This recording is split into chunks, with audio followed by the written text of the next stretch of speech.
That's what he wants to look at. Yeah. Well, because he goes so fast. Sure.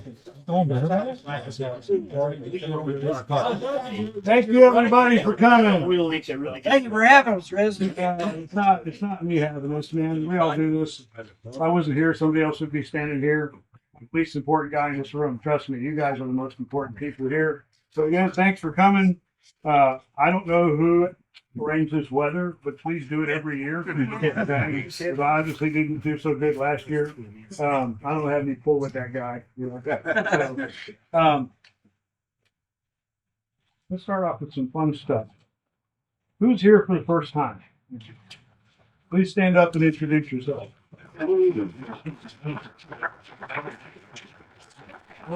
Kavanaugh out of Tampa. I know. Stand up. Tell us where you're here, what you're doing. Are you building something, flying something? We want to know who you are. Got a cozy project, and then last year, Thanksgiving, the goddamn very easy followed me home. Nice. So you're flying very easy? You're flying very easy? No, it's another project. Can't have just one project. Trust me, I know. All right. Who was the other guy? Yeah. From Waukesha, Wisconsin, 18 minutes south of Oshkosh. Grew up flying in a Debonair. My name is David Kwasny, and fly that plane that flies backwards called the Land's Air. Rebuilt that. Took 2.5 years to rebuild it. Is that a 360? It's an IL 360, so it's 200. Nope. On the house. My wife and I have, in the last 3 years, we've been a diplomat in every state in the country. What? Been in the Bahamas 6 times. Thank you, sir. On long weekends and holiday stuff. We have one from a college there. It's been a real, There you been go. a real eye opener to the whole country, coast to coast. We haven't done Hawaii yet, but we can't make it. But thank you, sir. Don't try. He really uses his home built airplane. Yeah. That's cool. That is way cool. Who's that? They actually pointed for that. Is this your first time here? No? How's your Western? Oh, well. It was raining last. It was. Yeah. Well, there weren't many people here then last year to meet you. Stand up and say it again. Okay. I'm a friend of Bob Bittner. He said Bob's got fingerprints all over the road. It's there. So.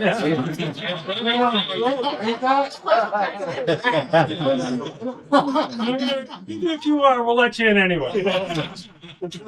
We know for a fact that Bob Bittner doesn't have any friends. Well, people like Dave on the All right. Everybody get one? All right. Everybody get one of these. No. No. Pass those around. Keep one and give the other one to Dell. Yeah, I'm Tom Plinky, in from Triggs, Idaho. Keep your. Cozy here. It's in Bill. Okay. All right. It's in built. I didn't see you today. DJ.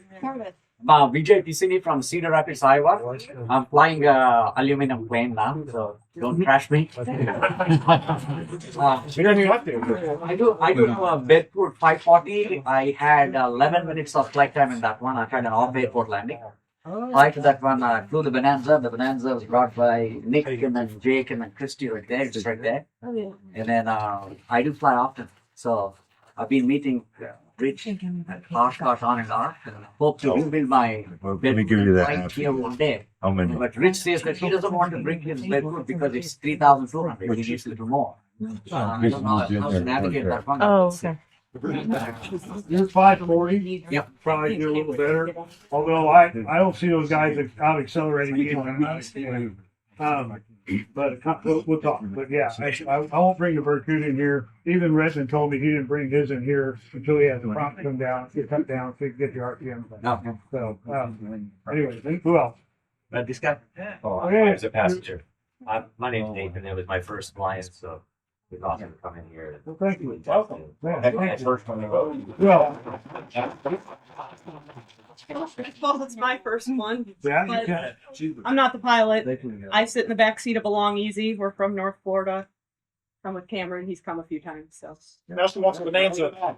Thank you for bringing the free ladies. So some of us could learn from that. Anyways, yeah, stand up again because you kind of need. So I'm Aiden Farmer. I fly the Thunderbird Long Easy out of Willow Run, just west of Detroit, Michigan. I was here up last year, but he got rained out for the most part, so here I am again.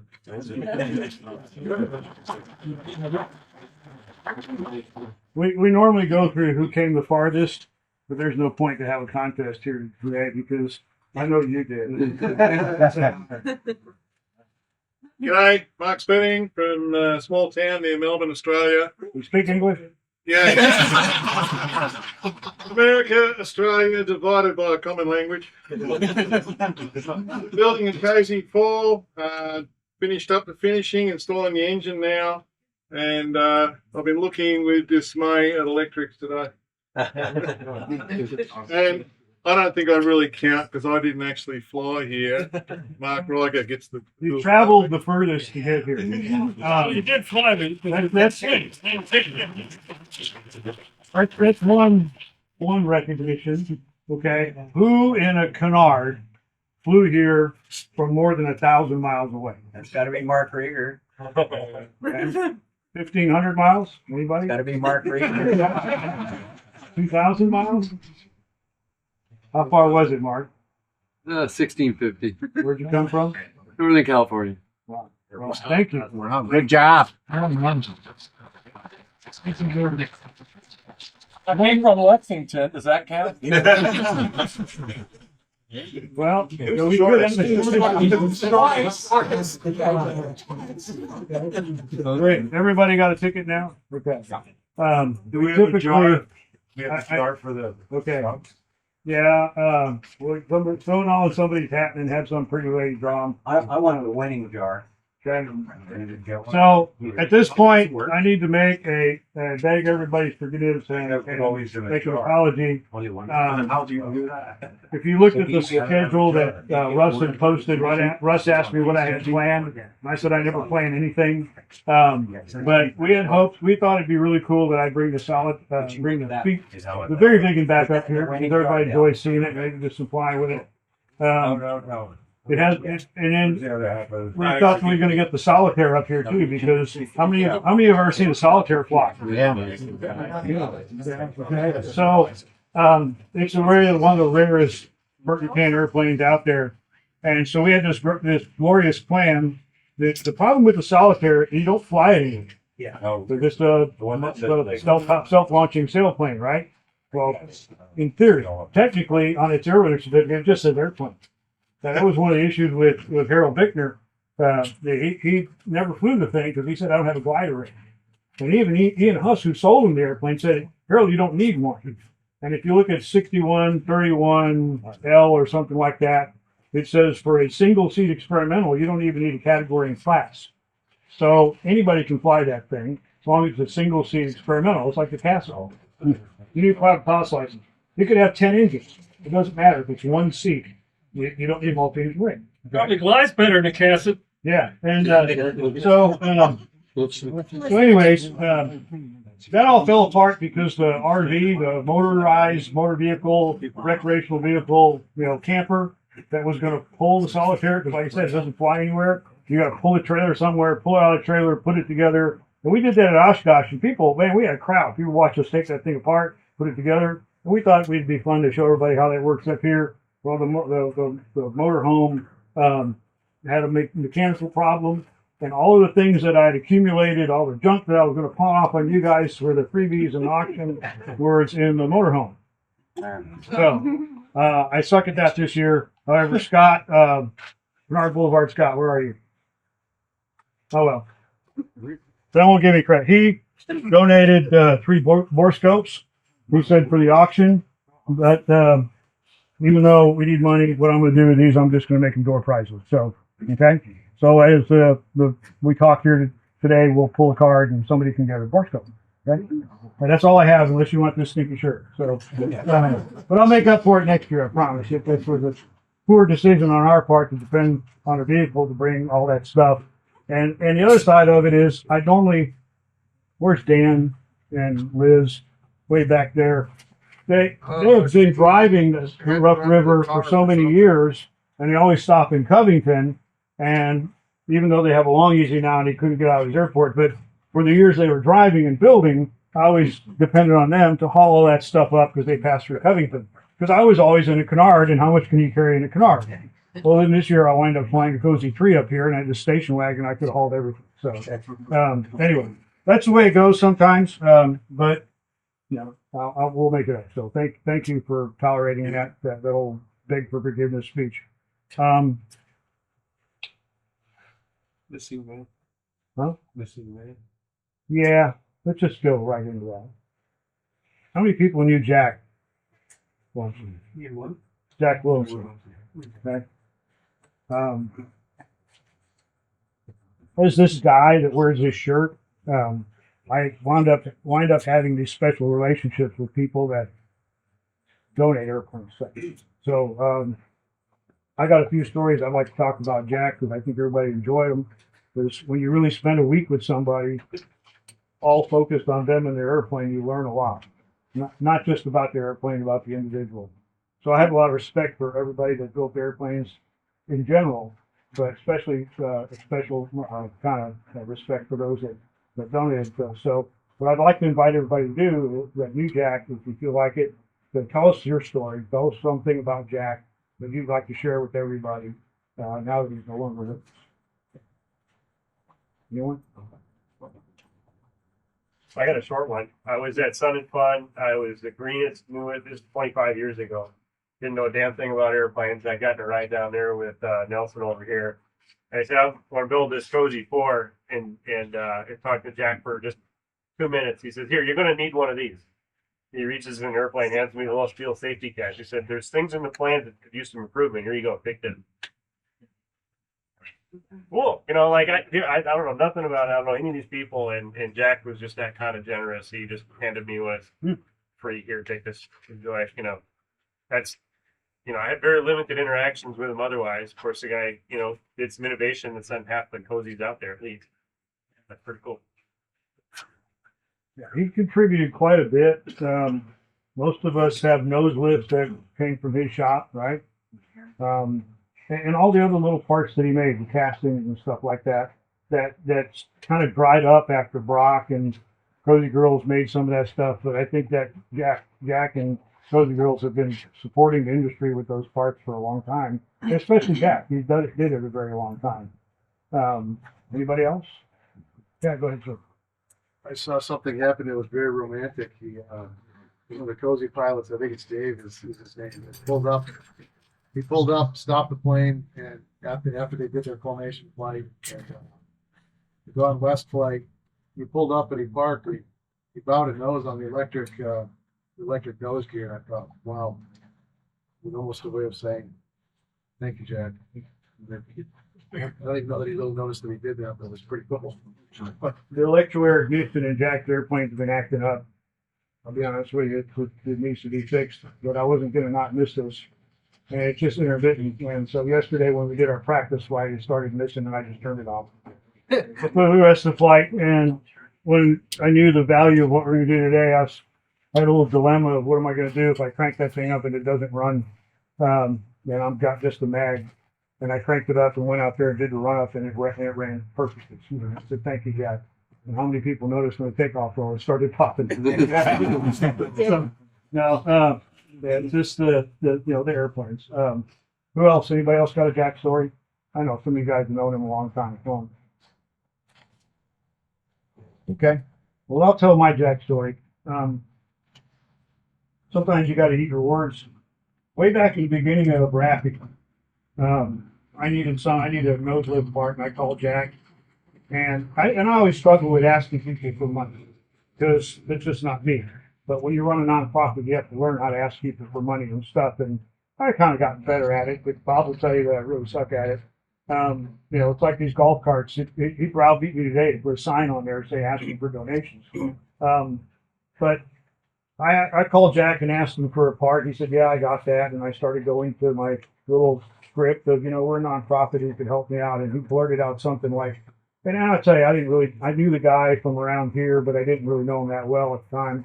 And he blurted out something like, oh, I know how those nonprofits work. You're making a lot of money off of this. And I'm like, oh, no. We had this long, in-depth discussion about what I was trying to do and stuff like that. And I really enjoyed his input.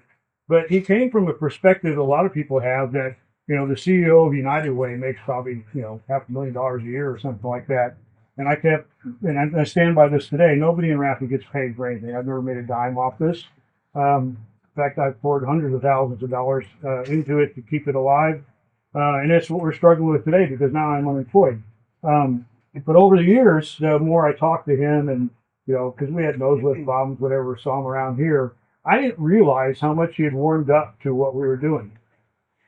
And I always felt like he had that attitude the whole time because that was my introduction to him and Rafi and his statement about, you know, well, you're making a lot of money off this. I was a little offended by it. And I never let it, you know, get under my skin. I just knew it was out there. And I always wondered, well, if he thinks that way, I'm not going to ask him for freebies or anything like that. And then all of a sudden one day I get an email from him. He says he wants to donate his plane to Rafi. How do you think I felt? Like an idiot. Okay, I was like, holy cow. And we put it off because schedules, whatever. And so I'm just going to tell you a story because it was just so cool. I went to Mount Pleasant, met him, got my own hotel room, went out to the airport, and he told me the airplane's ready. It's ready to go. Now, he had quit flying, but he pulls it out and he runs it, and it's ready to go. And it was the week that before Sun and Fun was starting. So I said, this is perfect. I can get Jack's airplane, check it out, talk to him about it, learn about the plane, and launch off the Sun and Fun, and then, you know, bring it back to Rafi. And we got another cozy. How cool is that? And so we get there and we're looking at the airplane, and it looks kind of like it looks now, you know. It needs a little love. It's an older cozy. Matter of fact, it's serial number 1 for Cozy 3s. Okay. And then on the other day at Covington, I learned something I never knew. Bob and I had it in the hangar. We're doing a condition inspection on it because it hadn't flown since May. No wonder things don't work. And Robert Harris walks in and he goes, "Oh yeah, I remember this one." He goes, "I built my very easy, and then I started on a cozy." And he says, "And you know, the cozy wings and canard are the same as the long easy, and I built those first, and then I kept waiting on that to finish the plans. I wanted to build a cozy. I got tired of waiting on that, so I sold the wings and canard. Those are them." But Jack really didn't build the whole airplane. He bought the wings and the canard from Robert Harris. So that's something I didn't know until the other day. But he never mentioned that, and it doesn't really matter. I just thought it was kind of cool. So I go there and meet Jack. We're looking at the airplane, and I don't have a problem with it. Like I said, he showed me logbooks that signed off. He's a builder. He signed off condition inspection, you know, I don't know, 8 months ago or something like that. What could be wrong? It was a really windy day. Okay, well, let me back up. First thing I do, if you ever look at his airplane while it's out there, the elevators are like this. They're trailing edge down all the time. Okay, and go inside if the canopy's open and grab the trim handle if you can, because like a lot of cozies, you can't even get your finger on the thing, right? You move it around, up and down, from stop to stop, and the elevator just sits there. Okay? And that's the first thing I noticed. I said, "Hey, Jack," I said, "why is this thing?" He goes, "That's just the way it is." Okay. And I learned something very important that day that became a cardinal rule for me in airplanes that get donated this. If it's being donated by the builder, always listen to the builder. Okay. Because I said, that's not right, Jack. He goes, "Well, that's just the way it is." And I said, "Can I loosen that up?" Because it was really tight. He goes, "Do whatever you want." So I got in there, and you know how hard it is to loosen that thing. You had 4-inch brains back there and all that stuff. And I make it looser, and I'm like, okay. But it still wasn't moving the elevator. I'm like, I don't know what's going on here. And I said, "Oh, okay." So it was a really windy day. Mount Pleasant surrounded by trees, big tall pine trees, cut out pine forest. And I don't know what I was thinking. I was kind of in a hurry. I get Sun and Fun. And I said, "Okay, well, I'm going to go fly it." He goes, "Okay." So I blast off. And one of the tests we do when we're doing elevator stuff down there for Robert is we'll occasionally decide to fly an airplane, long technical discussion, with no trim springs attached at all. Okay? And let me tell you something. You think about breathing on that stick and the airplane moves. You have to be very, very gentle with it. I take off at about treetop level. I hit this turbulence, kicking my butt, and the airplane is just all over the place because it was like flying with no trim springs at all. And that's when I realized I should always listen to the builder. Whatever it is, man, unless I think it's going to kill me, I just didn't like the fact that the trim was so steady. It took me 3 tries to land the airplane. Okay? mostly because it was so pitch sensitive and coming through that bounciness over the rolls of those trees. I didn't want to screw up the airplane. He said, "Oh man, you did great." He goes, "Yeah, I saw you did a couple passes and then a full stop." I go, "Yeah." So I go back there and I kind of fixed it the way he had it. And I asked him about it. He said, "Well," he goes, "I never touched the trim." He goes, "The elevators are always down, and as I roll down the runway and I go faster, they blow up. And then the airplane rotates and I fly out and I never touch the trim." And I'm just like, how can that be? And to this day, I still don't understand. But that is how it is. And so we've left it the way, as you know, we try to leave the airplanes the way the builder built them. But that one's got me puzzled. It's just like there's no, one trim spring has no pressure at all. But it flies okay. Well, unless you ask Bob, who was flying on my wing over here, and I'm just doing this the whole time. So I came back and I said, "I don't think your alternator's charging, Jack." He goes, "Huh?" I go, "Yeah." And so we pulled it out, we cranked it up, and we got nothing. And we got battery voltage. And I'm like, "Yeah, I don't think it's working." He goes, "Huh?" Because I had never noticed that problem. So we start troubleshooting. We yank the cowlings off. We're looking at the alternator. We're hoping for the low-hanging fruit, a broken wire or something like that. And I said, I don't see anything wrong. We're metering stuff. We're running the airplane. I said, to me, it's obvious the alternator's not working.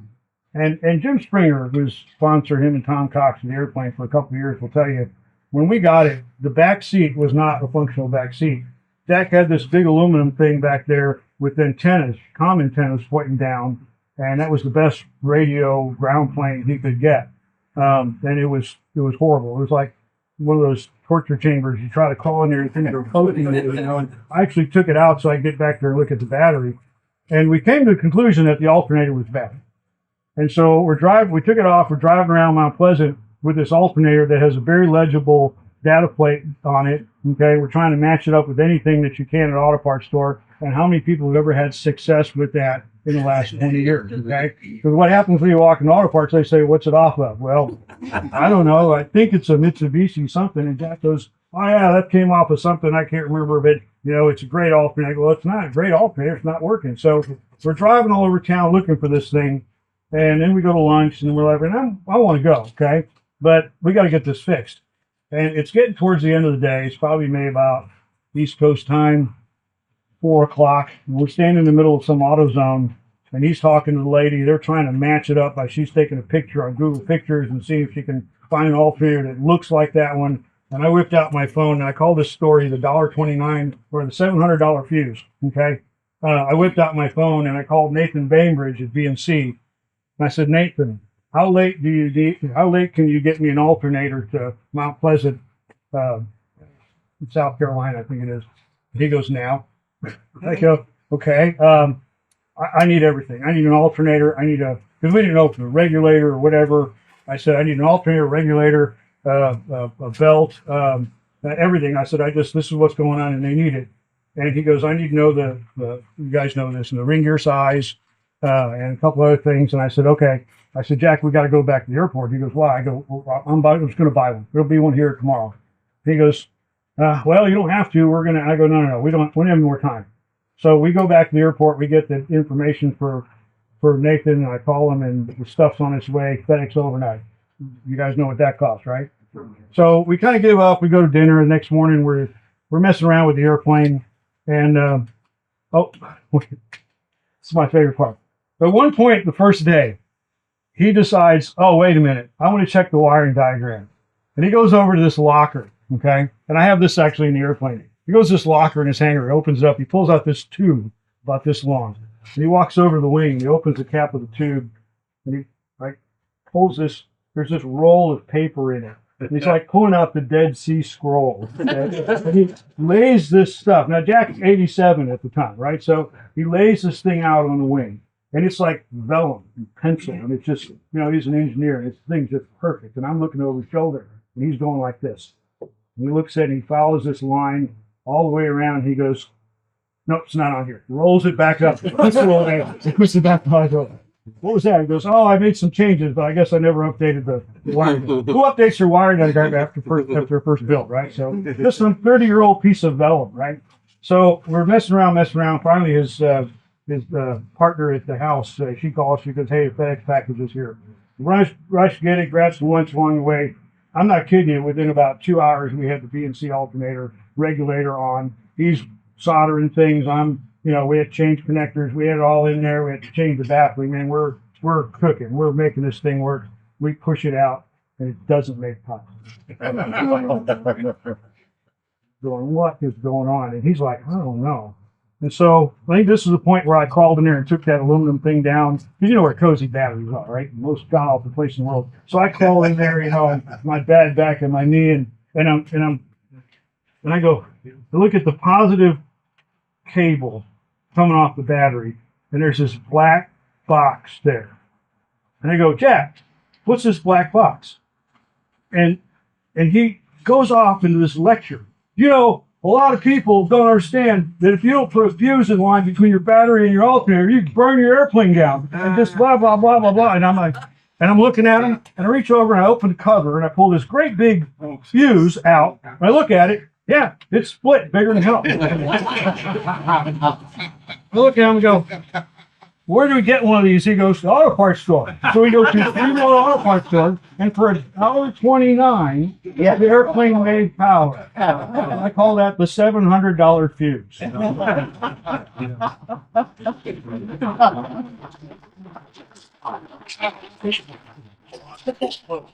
It was like dealing with my dad. You know?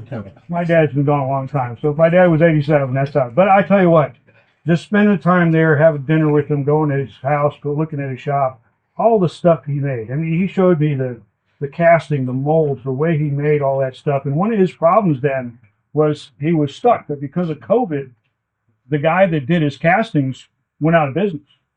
And so he couldn't get his molds back. And he said, and the guy's got my drawings. So he was kind of out of business of the castings. Whatever he had for nose gear pivots and stuff like that, that's all he had. And he wasn't going to get any more. And he said, I don't know what to do. I said, well, you know. And so, but then life, you know, goes on and on. We kept in touch. And I don't know, somebody do the math, 22 to now. So he was 90 something, right? But what was amazing was here he is, 87 years old. He's got this Cozy 3 going, and in front of it is a Cozy 4 he's building that he modified. That just got Bearcoot stuff on it when he's telling me all about it. And he still went to the hangar every day. He worked on that airplane. And I found out that he passed away from his nephew or grandson, Randy Williamson. And Randy is looking for somebody to take over that project. So if anybody's interested in a rather unique Cozy 4 project in Mount Pleasant, just get a hold of me. I'll point you to them. There's nothing we can do with it. We have 12 flying airplanes now, routine aircraft flying springs. The workload's incredible. Try to keep everything running. That's why when Jim Springer and Tom Cox gave the airplane back in May, we haven't had time to mess with it. So, but when I realized what had happened, I realized that's the airplane to bring here. So that's kind of my Jack stories. I really enjoyed spending my time with him, getting to know him, and then keeping in touch with him over the years. I know, Jim, I think you guys chatted with him a little bit about the airplane. The donors that, you know, a lot of times we get airplanes that the donor's gone. The family's donating it because they don't know what to do with it. But it's a real blessing when the donor's still around, or the builder's still around as the donor, like Sid Tolkien, you know. They check in, they want to know what's going on with the airplane, and that's what we did with Jack quite a bit. He kind of lived vicariously through us flying the airplane, but mostly Jim Springer. Where's Jim?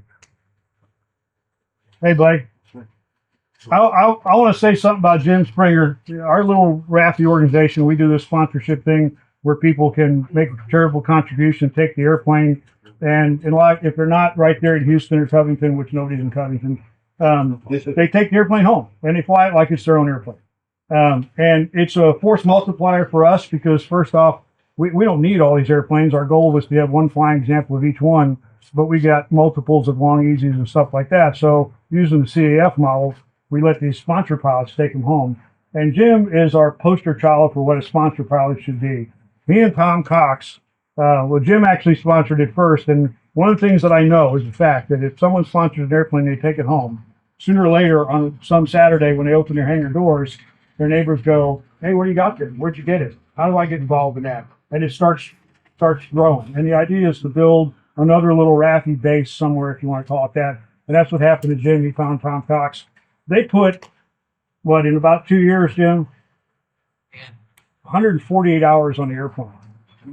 We want them to wear it out. We do. We want it to see it. And he was at the Canab with it. We were down in Georgia. And the guy flew the airplane everywhere. I know people that have built their airplanes and own them that don't do that. So that's the whole idea. You get these sponsor pilots like Jim and Tom. They take the airplane out there. It's got the Raffy winglet stickers on there. They're wearing a shirt. They're promoting. They're waving the Raffy flag. And what does that do? Well, it's not really about Raffy. It's about you guys. I'm standing up here wearing this funny shirt because I'm a big fanatic for Burt Rutan stuff. And like it or not, I said this to the group down in Houston. I said, like it or not, you look around this room. The future of Burt Rutan airplanes and our Canard designs are you guys. It's not me. It's not Raffy. Okay? We're just a small component of it. It's all of you guys. And so what we try to do, I hope you guys do, and I know you already do. Okay? Everywhere you go, because you can't go anywhere with these airplanes without somebody, talking to you about them. So that's what this is really all about right here. The Rough River Flying, who asked me, Russ, is it Russ in here? He just drove off. Okay, you got tired of listening to me talk. I think this is year 38. Harry, is that right? You think? Probably. My recollection, Dave Russell's not here. My recollection, I came to the second year, which would have been 88, the year before I left the Navy. That's how I remember it. So this would be, let me do that math. How many years? 87 to, how many? Huh? Don't count last year. Well, there was one person here. Yeah. Okay? So we've been doing this a long time. A lot of us are getting old. Okay? The government just fired me because I'm too old. Okay?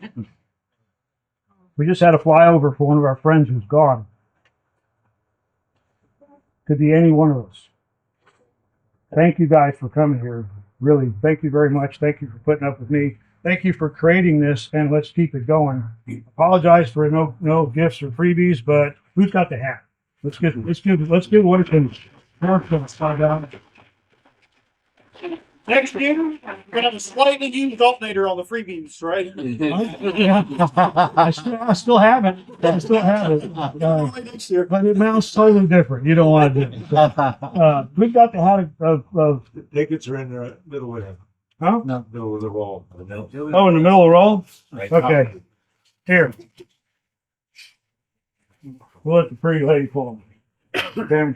He's talking to you. Both of you. Both of you pretty ladies. Come on. Pull one.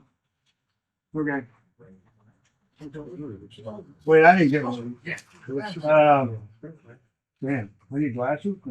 Hey, I made it to 62 before I need a reader. 4304. No, that's wrong. That's 304. Congratulations, sir. We're my board coat. I don't know, that feels pretty light. Is there something in there? Check that. Huh? All right, 304. Congratulations. Pictures, come on, right here. All right. Seriously, there's something in it. I don't think so. I think that's what these came in. So we're down to It's rather heavy moon. All right, somebody's gonna win a box full of foam. Yeah. Okay, so sorry, there's only two. You can blame Scott now. You pulled one. So if I pull my own, everybody's gonna be mad. Oh, no. Yeah. No, you can't be mad at me. Just be there. Okay. Yeah. Yeah, of course, it's in there. Yeah. 262. All right. Okay.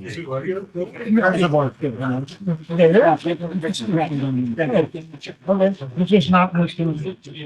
Very good. Congratulations. Thank you. I've got one of those. I tell you what, they're really cool. Oh, okay. Do you need a Don't box? tell us what you're looking at. All right, he's got three projects. There is one in here. It's a different style. So, One box of both. here's 8.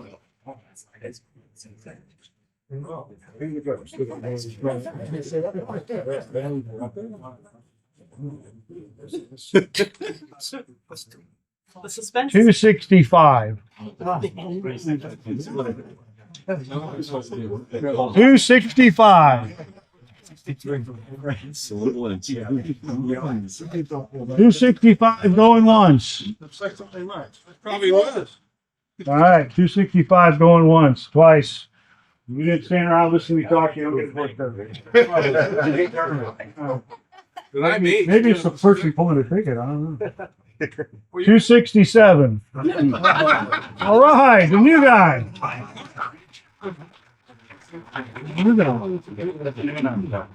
He was worth coming, wasn't he? Battery's not included. Thank you. Need that just to prove? Thank you. Anybody else got any topics they want to talk about? I'll just sit down. Anybody? Sure. Oh wait, I got one more thing I could auction off. I have an old alternator. Terry, you want to talk? Come on, come up here, Terry. Hey. Everyone from Terry. If it wasn't for Terry, I don't think we'd be here. Who knows who started the Rough River flying? Bruce Talbot. Bruce Talbot. Right. I was gonna mail you a T-shirt, but you already got them. All right. Terry has the floor. I don't have anything special to share or anything. No gifts to give away or anything like that. You're a tough act to follow. But I would like to say that coming here without an airplane is a big change for me. And sooner or later, we all run into the deal where we have to deal with what happens when it's time to get into the airplane. And I'd like for you to give that a little bit of thought. And while you're thinking about that, think of all the places that you wanted to travel in your airplane and didn't because bad weather, the cat got chased by the neighbor's dog, whatever the excuse is, you didn't get done. And then one day you wake up and you find that even flying 4,600 hours in my long easy, that I needed more than that, but we don't get more than that. So, do all the flying you can. Even then, it's only going to be marginally enough to adjust everything. And that's something I'd like for you to think about. But at any rate, on a different topic, I'm cleaning out the shop a little bit, and I got some fairly easy parts. If any of you interested in any kind of things like that, let me know here in the chat. I'll draw them and see what I got. That's about it. And it's been interesting to watch the evolution of airplanes. I remember the first years when I was here, some of you I see out there have been around that long too. And the quality of the airplanes has grown astronomically. There aren't anything out there that are scary. First time I was here. Talking about Puff?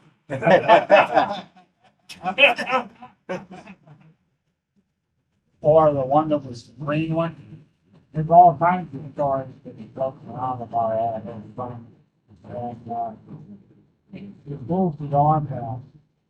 Maybe it's self-preservation. Maybe it's found that really need to have a better airplane than some of the books that now. Thank you so much. I've enjoyed all your company. And thank you. You take it seriously. Next time, what's that? Yeah. Yeah.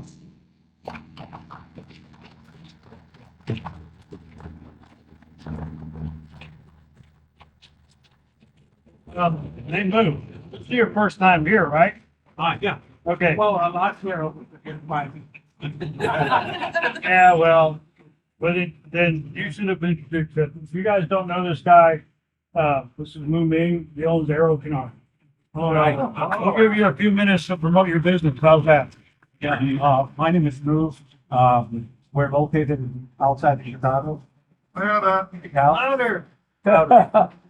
A few years ago, I purchased a company called Aero Canard. And so I reached the possibly how we can that Many people talk to you thousands of hours in my aircraft. So, at Target, we should change this. How we do this, so we need to start manufacturing right way apart. So we can do a quote plug and play. So what we did in 2022, we get a mold, the ship in China, build our first aircraft in China. And after that, then we figure out definitely we can reduce the cost and the time for people. So I talked with me and my partner visited you and Robert in Paris. Would say, hey, we should work together. I love this aircraft because when we showed that aircraft in China, the air show, everybody just amazed for the aircraft, right? So obviously that year we sent over 100 cells in China for aeroplane.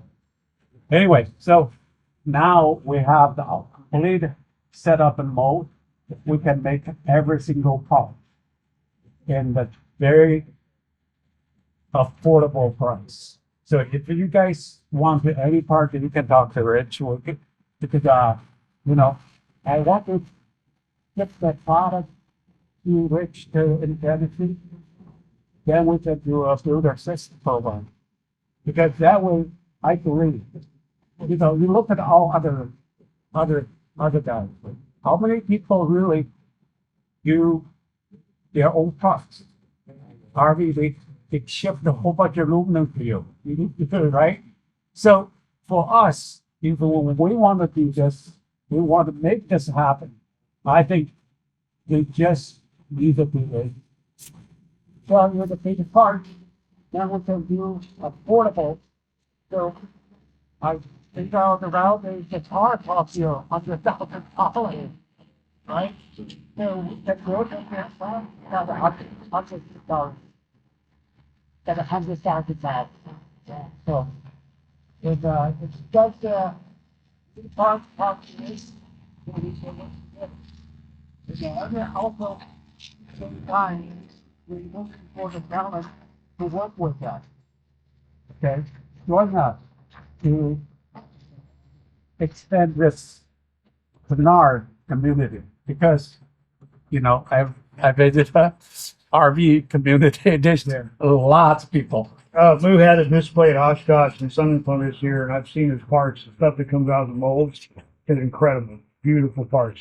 A lot of Aero Canard parts are the same as Cozy parts, so Cozy Longevity parts. But what he's doing is something that should have been done by somebody a long time ago. And obviously, making the stuff in China helps production costs quite a bit. But I'm glad you mentioned the talent part. I was going to put up flyers, but just pass the word around. We're hiring down in Covington. We need composite airplane technicians. We want to call them that. We need somebody that wants to make a living building Rutan style Canard stuff, doing repairs, doing condition inspections, because we had the same problem down there. Robert's 74. One of our guys, Mike Arcuri, almost made it to 82 about a month ago, and he's gone. Steve's almost 80. That's drying up too, and my biggest fear is that Robert Harris wakes up dead one day and we ain't figured out how to put a USB port in his head yet. And the talent in this tent, okay, is going to disappear if we don't get young people to start doing this and getting involved. So one of my retirement jobs is Robert wants to get away from condition inspection and repair stuff because he really sees that at his place in life he wants to finish the jets that we started a long time ago. I want to finish the Cozy jet. They got John's jet all torn apart right now, going through kind of a D check. There's 2 more that are waiting to get built, and Robert's 74. He's had 3 heart attacks. We got to get this stuff done, and if he's working on y'all's condition inspections, he's not going to be working on the jets. So he and I have just discussed it, and I'm kind of opening up in another hangar a shop that's going to do the condition inspection, repair, stuff like that. Because I know this thing's coming where people are going to go to the 2-day class and be able to sign over the condition inspections. Let me tell you something. There's not a single person in that room, okay, here that works on their own airplane that I think you could do that. You deserve that. My fear is there could be some guy buys a long easy that goes, well, I'm just going to go to that class. And I won't go out on my podium about this, but I think there's going to be a lot of people popping up offering those courses just to make money and not really care if people are qualified. They'll rubber stamp them in 2 days and say, go sign your own condition inspection and God forbid airplanes start falling out of the sky. People that are smart will always go look for the burning bush. They're going to look for the Zeitlins and the Harrises and Dale Martins. But Dale Martin, you guys know Dale Martin over in Coeur d'Alene? Okay. Love Dale to death. Okay. I'm not going to name names. He's had one guy's long easy for 11 years. You think Robert Harris is slow. Okay. And it's because Dale's got health problems. Okay. So that cottage industry of guys that have been doing this to support the second, third, maybe fifth, 10th owners out there. Okay. For you guys that didn't build your airplane and you bought a long easy. Yeah, you got friends that know this stuff, but there's some things that you just got to go to the burning bush for. And if you've ever been down there in Covington and see the stuff they're doing, or they do, it's mind-boggling. National treasure. Yeah, we call Robert the national treasurer because he is. They're not afraid to do anything. There was a long easy, you guys may have heard about it, wound up in a bean field down there in Covington, and the guy did the right thing. Okay, engine trouble, looked down, saw a field, put it down because he was at 1,700 feet. There was nowhere he could get anywhere else. The airplane was okay, except the nose gear didn't quite get all the way down when he landed and screwed up the F-22 bulkhead a little bit, or that NG-30s a little bit, not the F-22 bulkhead. That thing, man, I've seen F-22 bulkheads torn out of airplanes. That's not coming off. Trust me, it'll come out before it comes apart. And Robert looked at it and said, okay. And the guy Sawzall and said, cut off your nose. Yeah. And just started all over again. It's the easiest way to do it. And you guys know that. So my point is, Moo's looking for an assembly place for the kits that come over from China to get put together. So we have kind of a builder assist thing. It's a good revenue stream for Rafi, but it's also a good place to start growing the next crop of canard technicians. You know, we're trying to find those young people that want to come in and learn that. And I know it's tough these days because everybody's focused on their phones and the internet and all, but there's got to be somebody out there that wants to come do this stuff. So if you know anybody that's interested in that stuff, send them our way. They're gonna live on poverty wages for a while, but they're gonna learn how to sand.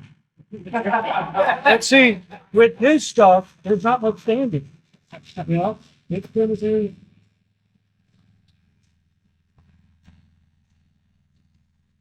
God likes to call it long as you keep on life. We've all had these, everybody's had these philosophical, fantasizing discussions about what if Bert had kept on going, where would it have gone? You know, you take the long easy with everything everybody in this room knows and start a new one. You know, all the things you've ever wanted and all the things you know about your airplane that could be better. Okay. That's what he's done. They took the aero canard, looked at it, kind of troubleshot everything, said it needs this, and that, and it needs to be done in an easy way to put it together, what the RV guys call the quick build kit. Okay. Which if you've read that article on our website, Quick Build is a State of Mind, you know, there's no such thing. Because I know RV guys have quick build kits for 10 years now, still haven't finished. Okay. But then there's guys like Ken Swain who built their airplane in record time. So if Moo's successful in his business bringing those kits over here and we have a place to help people put them together, we can see more canards get built much faster. And that inspires people to get more involved. You know, because what's one of the most common things you hear from people when they talk about these airplanes? They take too long to build. Okay. And we know that's not true, but it's like the John Denver thing. We just can't break that myth. We just can't. That's why somebody started this nasty internet rumor that John Denver got killed in an RV. So RV4. RV4. Yeah, with an RV4 on top of that. So anyway, yeah, that's what I heard. There's a conspiracy to discredit the long easy. And all it is fun. But anyway, Anybody else got anything else? No? New grandbabies? Go ahead. What's going on in Australia? No, it's just following on from your development of the long age thing. Bert was asked at Oshkosh, what would the long age look like today if it continued to develop? And he wouldn't answer it. And eventually he said if we're still developing the long age today, it'd be a supersonic ornithopter. Because it'd sound really cool at air shows. Yeah. Boom! Wop, wop, wop, wop, wop, wop. Well, we all know that there probably wouldn't have been another Long Easy because Bert just wanted to design airplanes. And as soon as he was designing one and it flew, he was on to the next one, you know? So, anyways, I know everybody's hungry and they're tired of listening to me talk. Thank you guys for coming again. Looking forward to next year. Be safe going home. And have a wonderful day. Thank you.